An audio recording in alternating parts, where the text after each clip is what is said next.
जो है interactive session जो है आप सभी चिकित्सकों के साथ, जो बिहार भर से सभी डॉक्टर जो यहाँ उपस्थित हैं उनके साथ इन्होंने एक सेशन रखा है।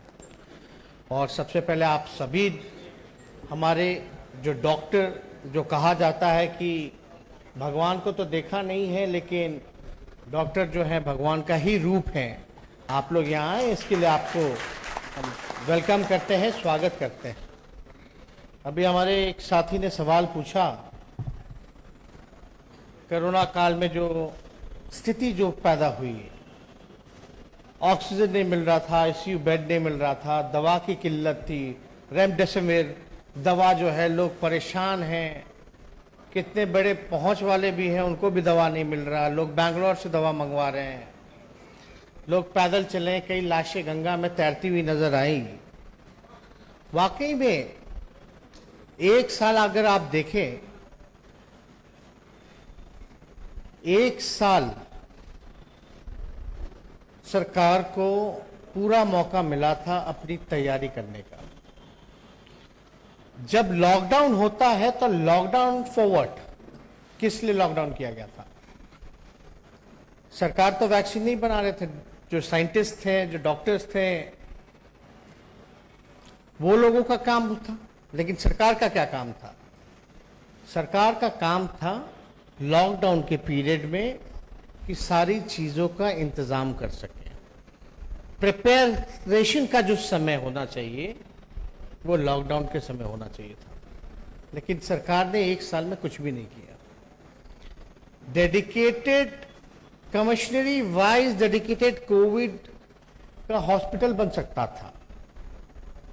जो रिक्त पड़े पदे हैं डॉक्टरों की, नर्सेस की, मेडिकल स्टाफ्स का, उस पदों को भरा जा सकता था। ऑक्सीजन की पहले से व्यवस्था की जा सकती थी, दवा का इंतजाम किया जा सकता था। देखिए, हमारा जो देश है वो वेलफेयर देश है, और जितने स्टेट्स हैं वो सारा वेलफेयर स्टेट्स है। ये सरकार की जिम्मेवारी होती है। हम लोग विपक्ष में थे, विपक्ष में रहने के बाद भी हम लोग तो आवाज उठा सकते हैं, सरकार की गलतियों को सामने ला सकते हैं, सजेशन दे सकते हैं।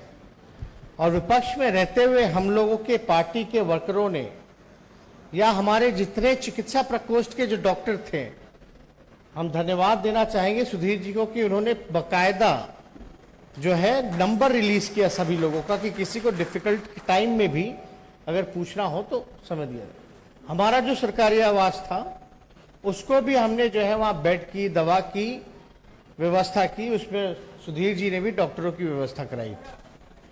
तो ये सारे इंतजाम हमारे एमएलएज मिडिल ईस्ट से ऑक्सीजन ला करके दे रहे थे नवादा जिला में। सरकार क्या कर रही थी? तो जाहिर सी बात है, हम नए सोच के हैं, नया बिहार बनाना है, और हमारे पार्टी में मास कैपिटल बहुत है। अब हमको ब्रेन कैपिटल और इंटेलेक्चुअल कैपिटल की जरूरत है। तो इसलिए हम चाहते हैं कि जो बुद्धिजीवी वर्ग है, प्रोफेशनल्स जो हैं, इंजीनियर्स हैं, डॉक्टर्स हैं, इस तरह के लोग जो है, प्रोफेसर्स हैं, अब मनोज झा जी प्रोफेसर रहे हैं, कई डॉक्टर यहाँ हमारे विधायक हैं। इस बिहार चुनाव में जो हम लोगों ने टिकट जो डिस्ट्रीब्यूट किया, तो हमने 60% लगभग जो है नौजवानों और महिलाओं को टिकट दिया। और हम लोगों ने डॉक्टर्स हों, प्रोफेसर्स हों, टीचर्स हों, ऐसे लोगों को भी हम लोगों ने टिकट दिया और लोग जीत करके आए। तो हम तो चाहते हैं कि ऐसे लोग, आप जैसे लोग जो हैं पार्टी से जुड़े। लोग जो है कहता रहता है घिसा पिटा बात, उस पर हम लोग ध्यान नहीं देना चाहते। जिनको इतिहास इतना पसंद है उनको इतिहास में ही रहने दीजिए, गढ़ने वाली बातें गढ़ते रहे वो लोग। अब आप देखिए ना, नीति आयोग का जो रिपोर्ट आया, उस रिपोर्ट में क्या है? पीछे से नंबर 1 है बिहार। सवाल पूछे जाने पे जवाब मिलता है पता नहीं। तो क्या दिखाता है कि government is not serious about. हम तो इतना कह सकते हैं कि सरकार, जो मौजूदा सरकार है, चाहे उसके मुखिया कोई भी हो, वो जो बेसिक नीड है जो सोसाइटी की, उस पर ध्यान नहीं देते। और कोई दूसरा सवाल अगर और किसी का? नहीं बैठे में बैठ, ठीक। माइक उधर दिलवा दीजिए। मेरा नाम डॉक्टर विमल कुमार हुआ। कहाँ है? मैं बिहार के पेट और लिवर रोग विशेषज्ञ हूँ। मैं माननीय तेजस्वियों को नमस्कार करता हूँ और मंच पर बैठे हुए सारे माननीय अब्दुल वाली सिद्दीकी बाबू, आलोक बाबू, श्याम रजक बाबू, भोला बाबू, मनोज झा बाबू, सबको नमस्कार करता हूँ। मैं अपने बिहार के चिकित्सकगण की तरफ से कुछ मौलिक समस्या को रखना चाहता हूँ और मैं शुरू से शुरू करूँगा कि अभी हमारे पीएमडीटी में आपके बिहार के मेडिकल कॉलेज में 1000 लगभग सीट है और हमारे विद्यार्थी लाखों में बैठते हैं। कितनी कमी है इसको देखा जाए। उसके बाद पास करने के बाद भी जो हमारे बिहार के विद्यार्थी है, जो बिहार के विद्यार्थी बाहर पढ़ते हैं, हमारे देश के बाहर पढ़ते हैं, उसको फिर से परीक्षा देना पड़ता है, एग्जामिनेशन फॉर मेडिकल ग्रेजुएट। इस पर सरकार की ध्यान चाहिए कि ये भी फिर एग्जाम क्यों लिया जाता है। जब वो किसी यूनिवर्सिटी से पास करके आया है तो यूनिवर्सिटी से चेक किया जाए कि विद्यार्थी सही जगह पढ़ा है चाहे नहीं पढ़ा है। अगर हम परीक्षा पास भी कर लिए, अपने फील्ड में आए, तो हमारे लिए नौकरी की व्यवस्था नहीं है। जितने हमारे चिकित्सक हर साल निकलते हैं, बीपीएससी से सारे चिकित्सकों की बहाली का जो प्रावधान किया गया है वो हर साल बहाली नहीं होती है। इसका क्या फल होता है? हमारे चिकित्सक, हमारा ब्रेन तो ड्रेन होता है, बिहार से बाहर जाता है और हमारे देश से बाहर जाता है और हम अपने ब्रेन को बिहार के अंदर नहीं रोक पाते हैं। उसके बाद अगर हम प्रैक्टिस में आए तो हजारों समस्या है। चिकित्सक के लिए कोई ऐसा सरकार की तरफ से कोई भी ऐसा नहीं चिकित्सा सुविधा है, अस्पताल है जहां की डॉक्टर बैठ के इस सेवा को आगे बढ़ावे और हमारे बिहार के जो गरीब जनता है उसको सेवा दे सके। शॉर्ट में बोलिए डॉक्टर। और उसके बाद शॉर्ट में बोलिए, शॉर्ट में बोलिए।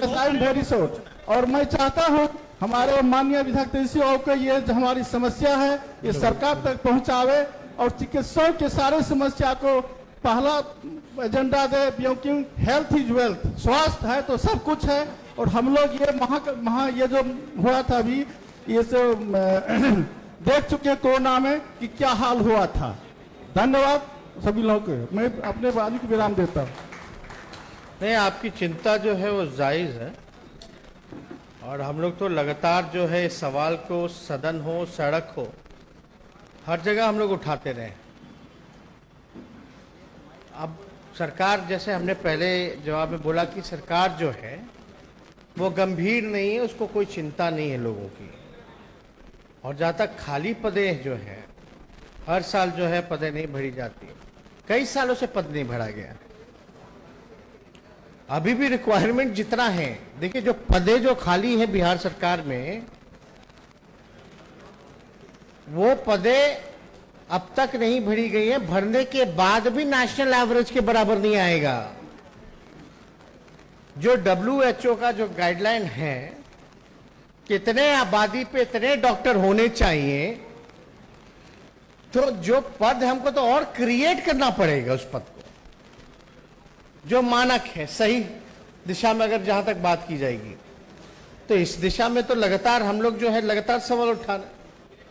और हमने ये भी कहा था, चुनाव के समय कहा था, ये हमारा प्रण था, कोई घोषणा नहीं थी, कोई जुमला नहीं था, कि अगर हम मुख्यमंत्री बनते हैं, हमारी पार्टी महागठबंधन चुनाव जीतता है, तो पहले कैबिनेट मीटिंग में अगर मेरा पहला कलम चलेगा तो 10 लाख लोगों को सरकारी नौकरी देंगे। लेकिन आप देखिएगा दूसरी तरफ मुख्यमंत्री नीतीश जी ने क्या कहा, कहां से देगा, ये बात कही थी।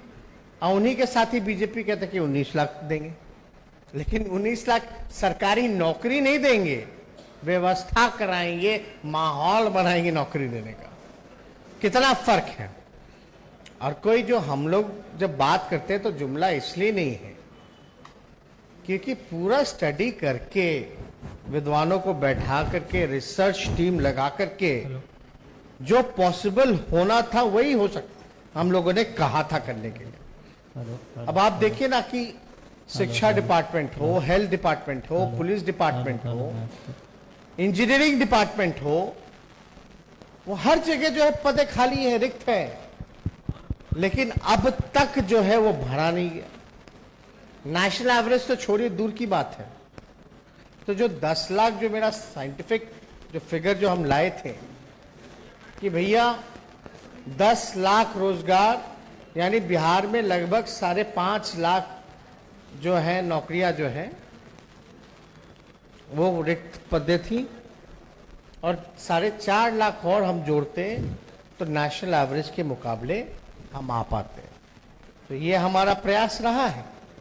और आपने कहा कि सरकार तक बात पहुंचाइए, हम तो पहुंचाते ही हैं। अगर आप लोग जैसे लोग जुट करके हाथ को मजबूत कीजिएगा तब सरकार को तो सुनना ही पड़ेगा। सर, मैं डॉक्टर नागेंद्र कुमार मुजफ्फरपुर से आया हूं और दरभंगा मेडिकल कॉलेज से पास आउट हूं। और हेलो, अब जा रही है आवाज? हाँ, आवाज है। सर, हमें बोलना है बिहार के मेडिकल कॉलेज के बारे में। हम लोग हेल्थ डिपार्टमेंट से हैं, अभी सरकारी नौकरी में भी है, हम मेडिकल ऑफिसर हैं अरे राज्य में। बोलना है कि बिहार सरकार अभी सीट बढ़ाया जा रही है। जैसे दरभंगा मेडिकल कॉलेज में 150 सीट हो गया, मधुबनी में भी सेम कहानी है। और मेडिकल कॉलेज में जितने प्रोफेसर हैं पढ़ाने वाले, पूरे बिहार का हालत ये है कि 70 से 80% सीट अभी खाली है। इसको भरने के लिए सरकार क्यों नहीं ध्यान दे रही है? तो एज ए नेता प्रतिपक्ष आप इस बात को उठाएं। कहानी सही है कि अभी जो मेडिकल वाला रिजल्ट आया है उसमें दरभंगा में 150 में से 50 स्टूडेंट फेल हैं, मधुबनी में 150 में से 100 फेल हैं, क्योंकि टीचर नहीं है पढ़ाने के लिए। मोबाइल पर और ऐप से स्टूडेंट पढ़ते हैं और पास कर रहे हैं। जब इस कंडीशन में स्टूडेंट पढ़ के डॉक्टर बनेगा तो इलाज कैसे करेगा? जी जी, आप इस व्यवस्था को समझ सकते हैं। हाँ सर, मेरा 2 क्वेश्चन और है। एक क्वेश्चन सर। अभी देखिए, हम आपको कहेंगे कि बहुत बड़ा कारण है, बिहार की प्रतिभा में कोई कमी नहीं है। बिहार के लोगों का लोहा हर कोई मानता है। बिहार में हो क्या रहा है कि ब्रेन जो है ड्रेन में चला जा रहा है। बात समझ रहे हैं? अब आपने कहा कि कोई शिक्षक है ही नहीं पढ़ाने के लिए, तो सही बात है, इसमें गलत कहा। जो क्वालिटी ऑफ एजुकेशन, जो गुणवत्ता जो शिक्षा में मिलनी चाहिए, वो तो लोगों को मिल ही नहीं रही है। और लोग जो है बाहर जाते हैं पढ़ाई करने, बिहार का पैसा बाहर जाता है, पढ़ लिख करके लोग वहीं सेटल हो जाते हैं, सेवा वहीं देने लगते हैं। तो बिहार की हालत तो होगी ऐसी। तभी ना भाई बिहार जो है, और हम आपको बता दें 15 साल में बिहार में पलायन, यानी हर दूसरा घर जो है वो पलायन कर रहा है, यानी 50% जो है बिहार में लोगों का पलायन जारी है। ये बात हम लोग सरकार को बोलते रहते हैं। और आपकी जो बात है मेडिकल जो सीटें की बात है, उस सारी चीजों पे हम लोग ध्यान देंगे। कई प्रोफेशनल्स डॉक्टर हैं हमारे, आपके मुद्दे को उठाएंगे, हम लोग लगातार घेराव करेंगे, बात करेंगे। लेकिन अब क्या कीजिएगा, बिहार के मुख्यमंत्री थक चुके हैं, उनसे बिहार संभाल नहीं रहा। इसलिए आप देखिएगा, चाहे कोई भी नीति आयोग का हो रिपोर्ट, या कोई यूएन का हो, या कोई एजेंसी सर्वे करती है, एनसीआरबी का हो, हर जगह अगर आप देखिएगा, कोई भी बिहार में कोई भी आता है, एजुकेशन की हालत को स्टडी करता है, हेल्थ के हालत को स्टडी करता है, तो हमेशा जो है बिहार पीछे ही पाया जाता है। और नीति आयोग तो आप जान ही रहे कि केंद्र सरकार का ही अंग है। अब उसका रिपोर्ट है। तो सरकार तो गंभीर नहीं है। सरकार गंभीर इसलिए नहीं है क्योंकि उनको कोई चिंता नहीं। हेल्थ मिनिस्टर से सवाल पूछा जा रहा है, भाई क्यों पीछे है, जरा बताइए, तो भागले चल रहे हैं। देखे होंगे आप लोग वीडियो। अब बताइए, जो सवाल से भागेगा वो क्या बिहार के लिए, लोगों के लिए सोचेगा, क्या करेगा? देखिए, उन लोगों के पास कोई विजन नहीं है। वही घिसा पिटा ढंग से बस जो है सरकार चल रही है। तो हमको इस पे ज्यादा टिप्पा टिप्पणी नहीं करना। आप लोग तो भुक्त भोगी, हमसे ज्यादा बेहतर आप लोग जानते हैं। और हम तो जानना चाहते हैं कि और क्या समस्या है, ताकि हम बेहतर ढंग से जमीनी हकीकत को भी समझे। जब समझेगा आदमी तब ना बोलेगा। प्रश्न पूछने वाले से तो इसलिए हम तो आप लोगों से सुनना भी चाहते हैं। आप लोगों के सवाल जो होंगे उसका जवाब भी देंगे। लेकिन एक बात तो तय होना चाहिए कि आप लोग जब तक मन नहीं बनाइएगा तब तक सिस्टम जो है वो सुधरने वाला नहीं है। कृपया संक्षिप्त में और प्रश्न पूछें। दो लाइन में प्रश्न पूछें। लंबा प्रश्न ना करें, समय की very कमी good है, afternoon कई to लोगों को everyone. पूछना है। एक्चुअली मेरा क्वेश्चन नहीं है, मेरा सजेशन है। And I think the interaction has been diverted somewhere because we are here, we know what the problem is, even you know and the doctors here know. As I would agree with doctor Om what he told, that we want you Solution. as a representative. I don't think so you will be able to provide a solution right now. because- You want to know my vision and solution? I'm ready to give you. No. So you can ask We actually any we question. thought that you represent us in the house because you are in that position. So what problems we are facing, I think we are here for that basically. Ma'am, I'm leader of opposition, Yes. not for certain people, but for 12 and 13 crore Bihari No, people. no, but So I have been raising question for everyone. Right, That's but- my duty. yeah, because it is a large issue. It is for everyone. It is not just for us. Means healthcare is for everyone. As Dr. Om said, it should be included. You should go forward and should be included in. नहीं, हमारी सरकार बनती तो हम 15% जो है budget health का करते हैं। Exactly. वही हमारा representation. हेल्थ और एजुकेशन बहुत जरूरी है। ड्यूरिंग द इलेक्शन भी अगर आप लोगों ने देखा होगा तो हमने क्या कहा था, पढ़ाई, कमाई, दवाई, सिंचाई, कार्रवाई, सुनवाई वाली सरकार होनी चाहिए। अगला क्वेश्चन जो है कृपया संक्षिप्त में पूछें, एकदम संक्षिप्त में। मेरा नाम डॉक्टर विनय कुमार है। जैसा कि आप बोले, जो नीति आयोग का जो रिपोर्ट आया है हाल फिलहाल में, उसमें भी बिहार शिक्षा स्वास्थ्य लेवल पर सबसे नीचे में पायदान पे है। पूरे बिहार में 6 बेड है 1 लाख की आबादी पर। उसके बावजूद भी यहाँ जो हमारे स्वास्थ्य कर्मी है उसका स्थिति मात्र 1-2 पॉइंट बताना चाहूँगा। यहाँ सब कोई जानते हैं जो MBBS की पढ़ाई के बाद PG की पढ़ाई होती है, PG के बाद सीनियर रेजिडेंट या स्पेशलिस्ट की पढ़ाई होती है। उसके बावजूद भी बिहार सरकार में हमारे जो अभी PG डॉक्टर हैं उसका सैलरी इवन स्पेशलिस्ट और असिस्टेंट प्रोफेसर से ज़्यादा है। और ये बेड का जो डिस्क्रिपेंसी है हमारे जो शहरी क्षेत्र में उसमें बेड ज़्यादा है और पेरीफेरी का तो भूल ही जाइए। और पेरीफेरी में डॉक्टर क्यों नहीं जाना चाहते हैं?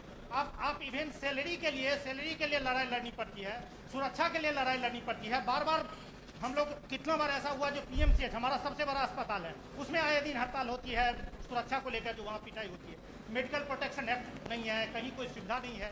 तो ये सब सरकार जब तक नहीं इसको रिकॉग्नाइज करेगी तब तक ये स्थिति सुधरने वाली नहीं है। और ये सब सरकार को खुद सुधारना चाहिए। आप जो MBBS के बाद यदि कोई आगे की पढ़ाई की उसका सैलरी क्यों कम है? उसको यदि आप अस्पताल में काम करता है वहाँ पर सिक्योरिटी प्रदान करने की जिम्मेदारी किया है। तो ये सब आप लोगों की भी जिम्मेदारी है और सरकार की भी है। इसको तत्काल जो है सुदृढ़ किया जाए, नहीं तो हमारा हेल्थ सिस्टम सुदृढ़ नहीं होने वाला है। नहीं, बहुत बहुत धन्यवाद। आपका जो सवाल है सिर्फ हेल्थ डिपार्टमेंट में नहीं है, हर जगह देखिएगा तो सैलरी जो है समय पे नहीं मिलती है। कुछ दिन पहले परमानेंट नौकरी नहीं दी गई, नियोजित शिक्षक का बताया गया, उन लोगों की भी सैलरी नहीं बढ़ेगी। जो स्वयं सहायता समूह है या चाहे जीविका दी हो या आशा वर्कर हो, उन लोगों का भी जो है मानदेय जो है नहीं बढ़ाया गया। तो देखिए, लैक ऑफ गवर्नेंस तो है ही। पूरे सिस्टम में और जो सीरियसनेस होना चाहिए चीज़ों को बेहतर करने की, यानी एडमिनिस्ट्रेशन है ही नहीं। हम तो कहते हैं कि लोग कहते हैं कि एक गवर्नेंस है, एक बैड गवर्नेंस है, लेकिन हम कहते हैं यहाँ कोई गवर्नेंस है ही नहीं। बिहार में सब कुछ जो है भगवान भरोसे है। हमारे जी इन सब चीज़ों से क्या होगा? लोग जो हैं सैलरी जिसको नहीं मिल रहा इतने महीने से, क्या उसका काम में ध्यान लगेगा? कितना भी क्या कोशिश करेगा? तो ये सारी चीज़ें हैं। उसका भी परिवार है, उसके भी परिवार को जीवन जीना मरना है, खाना पीना है, हर चीज़ है, उसका व्यवस्था तो लोगों को मामूली चीज़ें हैं। तो इसलिए जो है सरकार को तो हम लोग बोलते ही रहते, लेकिन इस चीज़ में ध्यान देने की ज़रूरत है। लोगों को कम से कम प्रॉपर समय पे तो सैलरी, इतना बेसिक चीज़ है कि समय पे आप सैलरी तो दीजिए। और जहाँ तक डिस्क्रिमिनेशन की बात है, हर जगह ही डिस्क्रिमिनेशन है और कहीं सुनवाई और कार्रवाई तो होती ही नहीं है। अब आप बताइए ना, जो सीएजी का जो रिपोर्ट आया है, बिहार में लगभग जो है 70 घोटाले हो चुके हैं और सीएजी के रिपोर्ट में अभी जो फिलहाल आया पिछली बार 2 लाख करोड़ से भी ज्यादा का एक्सपेंडिचर का जो है सरकार ने अब तक खर्च नहीं बताया कि कहां खर्च हुआ। तो इट्स अ स्कैम। आप समझ रहे हैं? 2 लाख करोड़ रुपया जो है वो ऐसे बह रहा है, लेकिन जो हमारे डॉक्टर्स हैं, इंजीनियर्स हैं, सिपाही हैं, इन लोगों का सैलरी नहीं मिल रहा, समय पे नहीं मिल रहा। तो किसका पैसा है? ये पैसा तो आप ही लोगों के टैक्स का पैसा जो जाता है। अब नीतीश जी इस पे सवाल पूछेंगे, हम लोग पूछते हैं भैया कहाँ गया पैसा? 70 लाख घोटाले हुए तो सुनवाई और कार्रवाई क्यों नहीं हो रही है? तो भड़क जाते हैं बात बात पे।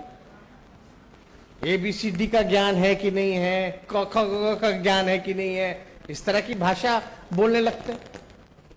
तो हम लोग लगातार जो है, लेकिन ये it's a important thing, it's a very serious matter. पैसा जो है स्कैम्स में ही बह रहा है। भ्रष्टाचार, आप कहीं भी ब्लॉक लेवल पे चले जाइए या थाने चले जाइए, आप बिना भ्रष्टाचार के, बिना घूस के कोई काम नहीं होता। तो सब लोग जान रहे हैं, इस चीज को हम लोग लगातार बोलते हैं। सर बहुत बहुत धन्यवाद। अगला क्वेश्चन अत्यंत संक्षिप्त रूप में। Sir, I am Dr. Mohammad Shadab. My question to you is, sir, that we are well aware of that there is negligible representation of Dalit society and Bahujan Samaj society in super specialty fields of the medical sciences, just like in higher judiciary and higher bureaucracy. And as you are well aware, sir, that the private sector is becoming the major employer of people in India, and the government jobs are decreasing day by day, and there is no instrument to address this problem of proportional representation of Dalits, Muslims and OBCs in private sector and higher education and higher judiciary and higher bureaucracy. How do you propose to correct this anomaly? You're talking about reservation in private sectors. Reservation, or I prefer to call it proportional representation, sir. नहीं, उसके लिए देखिए, हम लोग अभी प्रधानमंत्री जी से मिलने गए, बात आप जरा समझिएगा। बहुत लोग जो हैं इस देश में, गरीब कौन है? 51% मजदूर कौन है? कहाँ से आता है? कौन समाज का है? ये कचरा साफ करने वाले, नाला साफ करने वाले कौन है? कौन ऐसे परिवार हैं जो भूमिहीन हैं? कौन सा एक परिवार है जो फुटपाथ पे सोता है या एक कमरे में झोपड़पट्टी में रहता है, चमकी लगा करके रहता है? तो इसके लिए देखिए, कास्ट सेंसस जो है, जातीय जनगणना बहुत ही इंपॉर्टेंट है। जब तक जातीय जनगणना नहीं होगा तब तक आपके पास रियल पिक्चर जो है सामने नहीं आने वाला है। अब रियल पिक्चर, कोई जातीय जनगणना कहने से हम जातिवादी नहीं होते, बल्कि आपको सरकार को योजना बनाने में, सरकारी योजना बनाने में, वेलफेयर स्कीम बनाने में जो है वो सहूलियत होती है, मदद मिलता है। बजट जो है डिसाइड करने में उसमें हेल्प होगा। अब तक जो है रिलीजन का होता है, धर्म की गिनती होती है। क्यों होता है? क्या धर्म वाला आपस में लड़ रहा है क्या गिनती की वजह से? गिनती की वजह से तो कोई नहीं लड़ रहा, और किसी के गिनती से क्या दिक्कत है? तो मंडल कमीशन नहीं आया होता तो आपको तो ये भी नहीं पता चलता कि जो 3-4 हजार जो है, हजारों में जातियां हैं। जाति का पता चलेगा, कौन गरीब है, किसको रिजर्वेशन मिलना चाहिए नहीं मिला। अब तो अपर कास्ट को भी रिजर्वेशन 10% का हो गया, किसी को कोई आपत्ति नहीं है। दलितों का, आदिवासियों का पहले से ही संविधान में जो है बाबा साहब ने दे रखा है। बाद में मंडल कमीशन का रिकमेंडेशन आया ओबीसी का 27% का।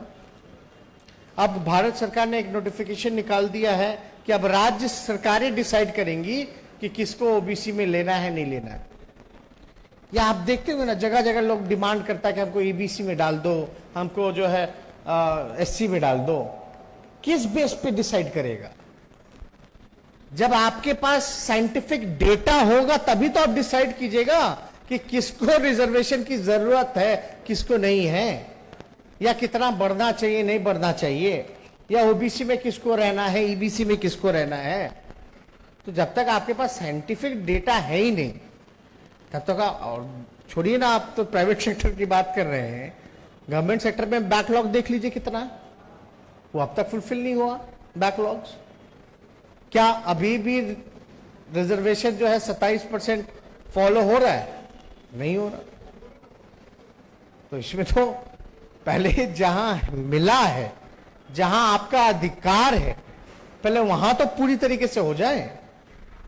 हालांकि किसी को आपत्ति होनी नहीं चाहिए, लेकिन लोग डिमांड करते रहते हैं। Thank you sir. हेलो, हाँ माननीय महोदय। Next question. Hello sir, hello हम लोग बिहार, हम लोग बिहार वेटनरी कॉलेज के एक स्टूडेंट। मिनट। हाँ, ये लीजिए माइक। हेलो, हाँ बोलिए। बोलिए। हेलो, हम लोग Bihar. My self doctor Sunil Kumar. Sir पहले आपको थैंक्स कहना चाहेंगे, बहुत बहुत धन्यवाद सर कि आप हम लोग का रिजर्वेशन जो था पीजी में, जो कि ऑल इंडिया कोटा में। माइक में बोलिए, जोर से बोलिए, माइक में बोलिए। हेलो, हाँ हेलो, हाँ बोलिए सर। थैंक यू सर कि आप सर हम लोग का जो पीजी में जो 27% जो रिजर्वेशन था, जो ऑल इंडिया कोटा में अभी तक 2006 से अभी तक लंबित था, जिसके लिए आप बहुत ज़्यादा प्रयास किया और शायद आपके प्रयास रंग लाए। हम लोग तो इतना दिन से लड़ ही रहे थे, पिछले साल भी सुप्रीम कोर्ट से नोटिस भी हुआ, लेकिन सरकार सुनवाई नहीं कर रही थी। और इसके पहले भी आप जो बिहार सरकार 2014 से रिजर्वेशन के नाम पर एक हाई कोर्ट के जजमेंट के आधार पर, जबकि सुप्रीम कोर्ट के 6 जजमेंट थे, उसको डिसोबे करते हुए नियमावली में चेंज किया और रिजर्वेशन के नाम पर कोरम पूरा हुआ। लेकिन आपने उसमें प्रयास किया और शायद जो भी सोशल जस्टिस दिलवाए, इसके लिए बहुत बहुत धन्यवाद सारे मेडिकल कॉलेज के जो बहुजन जो छात्र हैं या फिर ईडब्ल्यूएस भी हैं, उनके तरफ से। ठीक है सर, मेरा जो मेन जो क्वेश्चन है सर, और वो सर बिहार में जितने भी 2019 से जो बहाली चल रही है अभी मेडिकल के लिए, उसमें सर चाहे वो एमओ है 1000 सीट के लिए निकला, अस्थाई बहाली जो निकला वो 4100 के लिए बहाली निकला, फिर उसके बाद अस्थाई बहाली निकला और 2900 के लिए निकला, फिर प्लॉटिंग के लिए निकला है 1250, जेआर के लिए निकला 1300। सारे का नियमावली सेम है, दैट मीन्स डॉक्टर लिमिटेड है और नियमावली सेम है, नियमावली में कोई बदलाव नहीं। 37 साल पहले अपर एज लिमिट था डॉक्टर के लिए, अब ना वो ठीक है, अलग से हम लोग सबसे दिखवा लेंगे, बात कर सर नियमावली चेंज नहीं हो रही है और एक ही नियमावली को घिसे पे किया जाता है, जबकि हम लोग बार-बार सरकार को बोल रहे हैं। माइक में बोलिए और संक्षिप्त में बोलिए प्लीज। हम लोग चाह रहे हैं कि डॉक्टर के बहाली में सर एज का जो था वो प्रॉब्लम, जो कि एमसीआई जो 45 साल ऑलरेडी किए हुए हैं, और एमसीआई चाहे अन्य राज्य 23 राज्य का हम लोग दिए हैं, तो आप डॉक्टर को बहाल करिए, जो मतलब ग्रामीण क्षेत्र में भी डॉक्टर जाए। हम लोग बॉन्ड भी लगवाए थे सर हम ही लोग, लेकिन सरकार उल्टे नियम लगा देती है। तो आप सर, आपसे रिक्वेस्ट है कि आप सर इस मुद्दा को ऑलरेडी विधानसभा में उठाए भी हैं। नहीं आपको जस्टिस दिलाना दिला देंगे। नहीं, जस्टिस नहीं दिलाना है सर।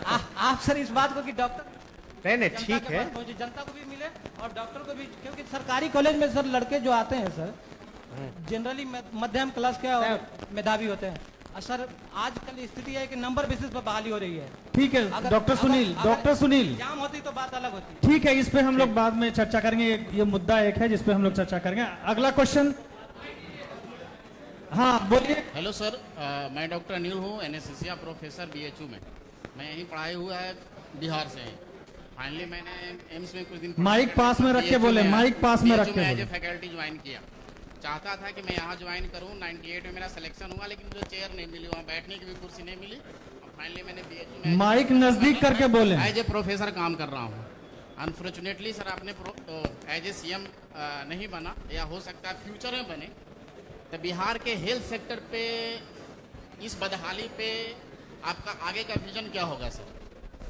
जो अभी आज के बदहाली है, आप क्या क्या करेंगे सर इस पे? थोड़ा देखिए, बताएंगे प्लीज। सबसे पहले जो है खाली पड़े जो रिक्त पदे हैं नेशनल एवरेज के बराबर जो है उसको किया जाए। हमने बोला कि 15% जो है बजट जो है वो बढ़ाया जाएगा।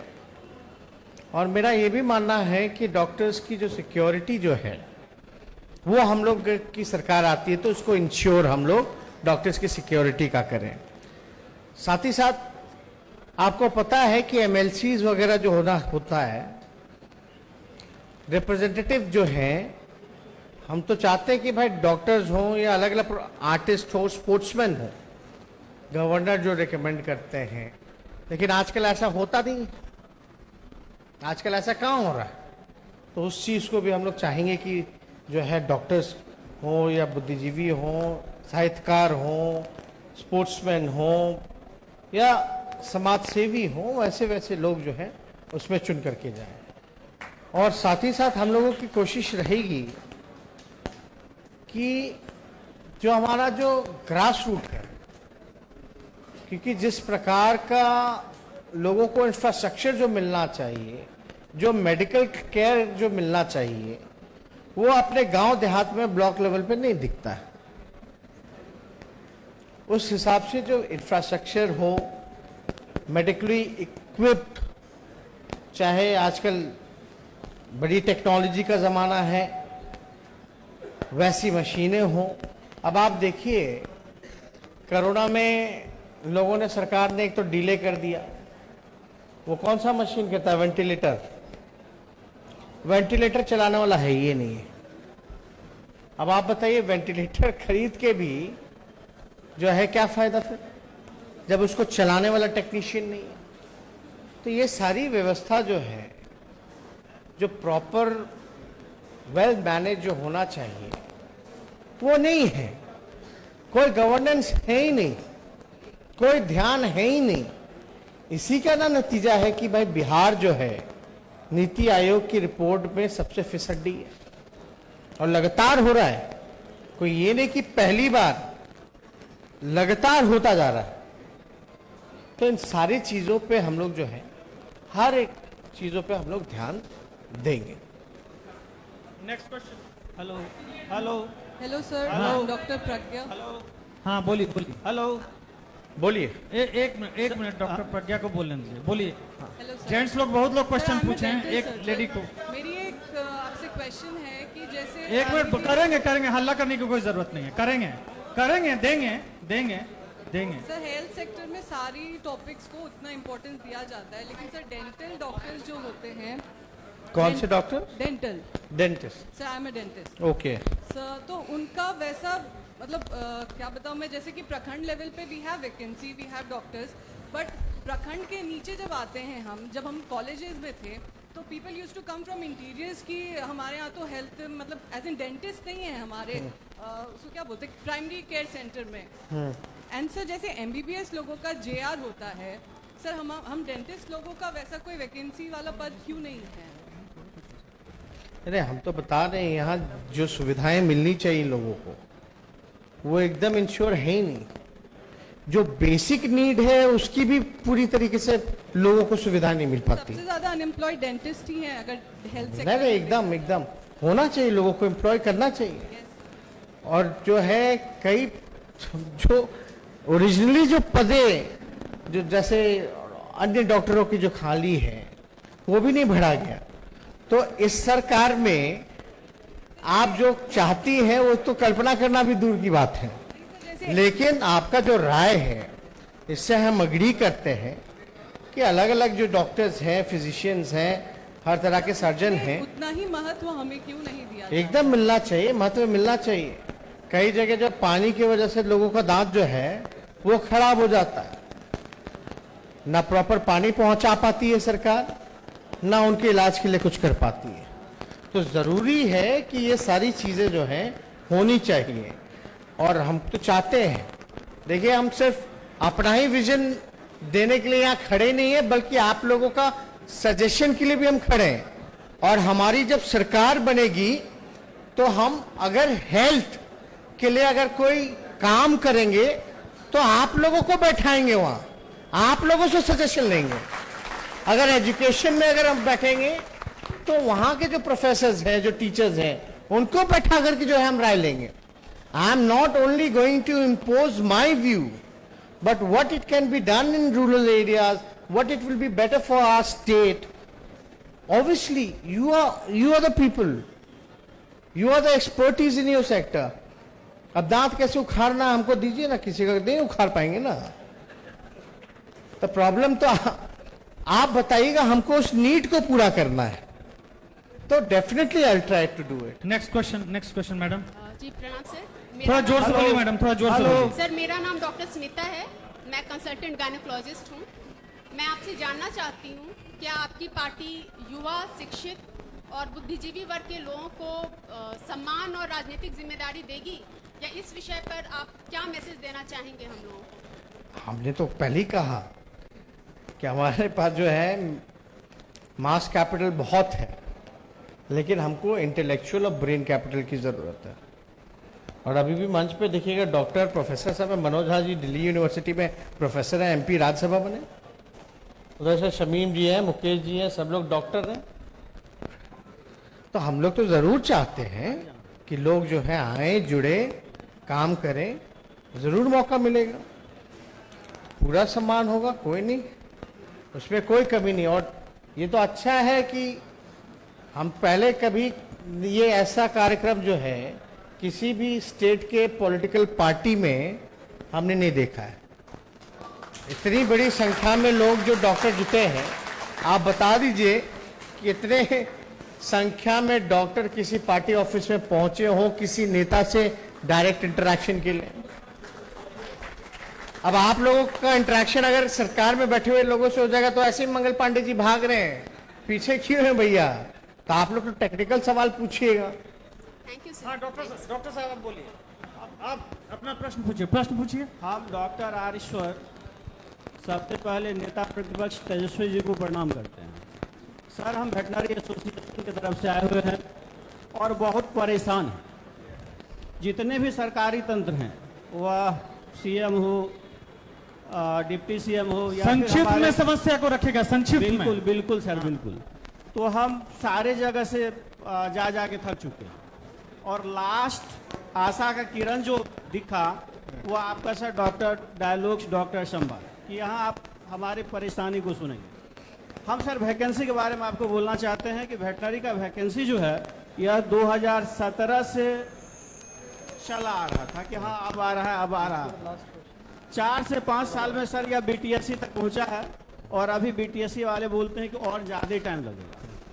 तो हमारा सर आपसे आग्रह है कि जैसे भी हो विधानसभा में क्वेश्चंस उठा के बीटीएससी वाले से बात करके चलिए साथ में लाठी खाते हैं।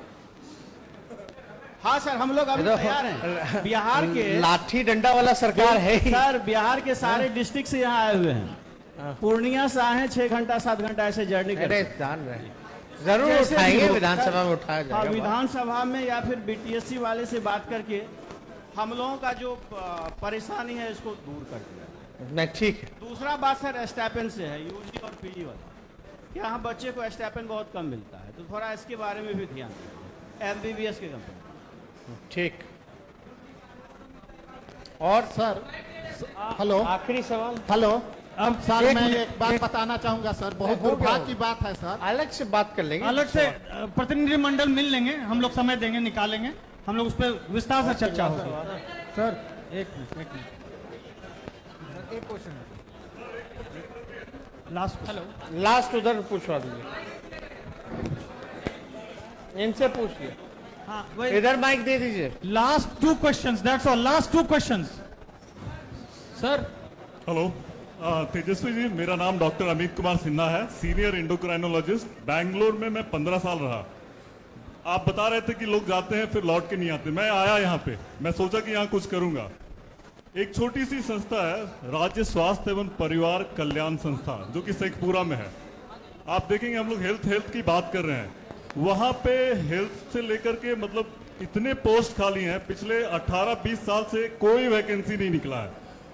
आप इस पे देखिए, हम लोग डेवलप करना चाह रहे हैं, हेल्थ को डेवलप करेंगे, वहां से हेल्थ मैनेजमेंट का कोर्स होता है, वहां से कैसे हॉस्पिटल मैनेजमेंट का कोर्स होता है वो करवाया जाता है, वो हमारे यहाँ डेवलप ही नहीं है। एक छोटी सी बिल्डिंग है, अगर बाहर स्टेट में आप देखेंगे तो बहुत सारे स्टेट में ऐसा है कि उसको इतना ज्यादा डेवलप किया गया है कि वहीं से लोग शिक्षित होते हैं, कैसे हॉस्पिटल मैनेजमेंट करेंगे, कैसे हेल्थ मैनेजमेंट करेंगे, ये यहाँ पे नहीं है। आप अगर कोशिश करेंगे, हमारे ख्याल से ये कोशिश होना चाहिए। सभी लोग जानते हैं कि हेल्थ को इंप्रूव करने के लिए कुछ ना कुछ करना है हमको, तो ये अगर किया जाए यहाँ पे कुछ, 15 से 20 सालों से कोई वैकेंसी नहीं है, 2-3 डॉक्टर मिल करके इसको चला रहे हैं, जो कि कहीं से किसी भी राज्य में नहीं है। हर डिपार्टमेंट में अलग अलग सीनियर डॉक्टर होते हैं, HODs होते हैं, यहाँ पे ऐसा नहीं है। बिहार जो है बेरोजगारी का केंद्र बन चुका है। Yes sir. और इसको ही लेकर के पूरे चुनाव में जो है या उससे पहले बेरोजगारी हटाओ आंदोलन पे हम निकले। तो जो समस्या है जो आप बता रहे हैं, इससे हम अवगत हैं, अवेयर हैं, और उस दिशा में हम लोग काम भी कर रहे हैं।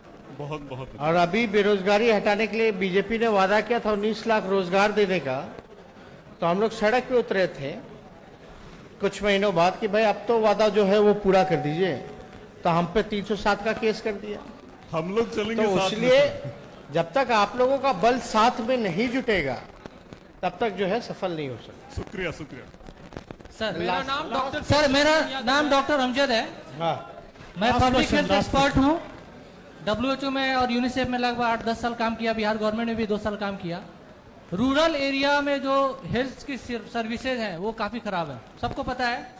डॉक्टर्स की वैकेंसी निकलती है, फुल होता है, फिर धीरे धीरे करके डॉक्टर छोड़ देते हैं। उसका जो रूट कॉज है उसको जानने की ज़रूरत है। सबसे पहले कि डॉक्टर जो हमारे यहाँ पे साथी हैं सभी ये बताएंगे कि क्या उनको जो सैलरी या मानदेय मिलता है वो क्या फुलफिल करता है उनको? बिल्कुल कम है। नहीं, इससे जुड़ा हुआ सवाल बताया। बिल्कुल। दूसरे बड़े जो डेवलप्ड कंट्री है उनकी भांति अगर सरकार रूरल एरिया में पोस्टिंग की सैलरी ज्यादा करे और अर्बन में कम, ये प्रॉब्लम एक सॉल्व हो सकता है। दूसरी चीज, सर रूरल एरिया में जो डॉक्टर्स नहीं है, इसकी वजह से हम लोग देखते हैं, पटना में रहते हैं, बिलोंग करते हैं, डॉक्टर राजेंद्र प्रसाद के जन्म स्थान जीरादेई सीवान से। पूरा बिहार का गांव पूरे जिला से पटना उमड़ के आता है अपने इलाज के लिए। क्या कारण है? क्योंकि वहां पे स्वास्थ्य सेवाएं नहीं है। उसके लिए मैंने अपनी नौकरी छोड़ के यहीं IIT पटना से एक मशीन को डेवलप किया कि रूरल एरिया में कैसे डॉक्टरों की सुविधा दी जाए। माननीय मंगल पांडे जी को वो दिखाया गया, उन्होंने कहा बहुत अच्छा है, इसको किया जाएगा, लेकिन सरकार की कोई मंशा नहीं है इस पे काम करने की। केंद्रीय सरकार के स्वास्थ्य मंत्री को भी उस चीज को बताया गया, दिखाया गया, लेकिन कोई उसका सुनवाई या कोई आगे काम नहीं होता है। कहने का मतलब है कि आज जो मैं ये डॉक्टर्स डायलॉग सुन के आया था तो मुझे यही लगा था कि यहाँ पे राज्य की सबसे बड़ी पार्टी है RJD, ये कुछ कर सकती है। अगर स्वास्थ्य में अच्छा करना है तो रूरल को सबसे पहले देखना होगा, और डॉक्टर्स को जो सैलरी वाली बात है, जो डॉक्टर्स की जो कमी है उसको पूरा करना होगा। तो मैं चाहूंगा कि आपके तरफ से इस बात को लेकर के स्वास्थ्य में जो आपने टेक्नोलॉजी और सबकी बात की, दूसरे कंट्रीज और दूसरे जगह काफी डेवलप कर रहे हैं, उसके थ्रू ही हम लोग कुछ अपने एरिया के हेल्थ केयर इंफ्रास्ट्रक्चर को सही कर सकते हैं, जिसके काफी सॉल्यूशंस है। IIT पटना पूरे इंडिया का मेडिकल डिवाइसेस का डेवलपमेंट सेंटर है, IIT Patna and IIT Madras. वहां से कई तरह के टेक्नोलॉजीज को निकाला गया है, लेकिन वो यहाँ इंप्लीमेंट नहीं हो रहा है। दूसरे स्टेट ने कुछ शुरू भी किया है, लेकिन बिहार में कुछ भी इंप्लीमेंट नहीं हो रहा है। ठीक है, तो हमारे लिए यही होगा ताकि हम लोग डेवलप कर सके। साथ ही कुछ ऐसे भी काम है, ऐसे भी प्रपोजल है हमारे पास कि आपकी पार्टी भी कर सकती है। आप सुधीर जी को दिलवा दीजिए। जी सर, आप सारे प्रपोजल जो हम दिखवा, आप प्रपोजल दीजिए पार्टी कि के हम थ्रू लोग भी किया जा बैठेंगे सकता है, सर। बैठेंगे उस पर काम करें। आप लोग बोल ही लिए। मेरा नाम डॉक्टर पीयूष रंजन यादव है। हाँ। मुंगेर जिला से बिलोंग करता हूँ। सर, समाज में देखने को मिलता है कि स्वास्थ्य व्यवस्था जो गांव में है वो हाथ से बदतर है। मेरा मांग है कि APH अतिरिक्त प्राथमिक स्वास्थ्य केंद्र का सरकार ज्यादा से ज्यादा बनाने का काम करे और उसमें दंत चिकित्सकों का नियुक्ति कराया जाए। सर, पिछले कई सालों से ये आया था कि इंटर्न की सैलरी बढ़ेगी। लाइक 2015 में बढ़नी थी, वो 2017 में बढ़ी। अभी पिछले साल बढ़नी थी, जो अभी तक भी नहीं बढ़ी। इवन नहीं, वो एक ही बात जो है बार बार दोहराने से सर, नहीं हम हो गया, बात हो ही गया। कोरोना काल में भी सबसे मोस्ट फ्रंट लाइन हम ही नहीं, ठीक है। एक मिनट, एक विधानसभा में आप लोगों का बात उठाएंगे। एक मिनट सर, एक मिनट सर, आप लोग सब लोग बैठ जाइए, सब लोग अपने अपने सीट पर बैठ जाइए। रिक्वेस्ट है सर, एक मिनट। मैं डॉक्टर बी किशोर औरंगाबाद से नारायण चाइल्ड हॉस्पिटल से हूँ। मेरा एक छोटा सा मतलब समस्या की ओर ध्यान आकृष्ट करना चाहता हूँ, एक समाधान भी है। अभी तक बात हो रही थी कि हम सरकार में रह के क्या कर सकते थे। मेरा सुझाव है कि हम सरकार में न रहते हुए क्या कर सकते हैं। रूरल क्षेत्र में या सबऑर्डिनेट क्षेत्र में, डिस्ट्रिक्ट में, मंडल में सबसे ज्यादा जो अभाव है सर्वथा वो इमरजेंसी फैसिलिटी का अभाव है। और वो केवल इसलिए है कि जो डॉक्टर वहां है वो इमरजेंसी सर्विस देना चाहते हैं, लेकिन केवल इस डर से नहीं दे सकते हैं कि उनको सिक्योरिटी का अभाव है। उनको लगता है कि लड़ाई झगड़ा होगा। तो मेरा ये कहना है कि वहां जो लोकल अपनी पार्टी के जो मेंबर हैं, विधायक हैं, MP हैं या जो लोग जनप्रतिनिधि हैं, उनकी एक कमेटी बनाई जाए जो कि उन डॉक्टरों को सपोर्ट करें, बैकअप करें जो कि उस रूरल क्षेत्र में इमरजेंसी सर्विस प्रोवाइड करना चाहते हैं। हेलो।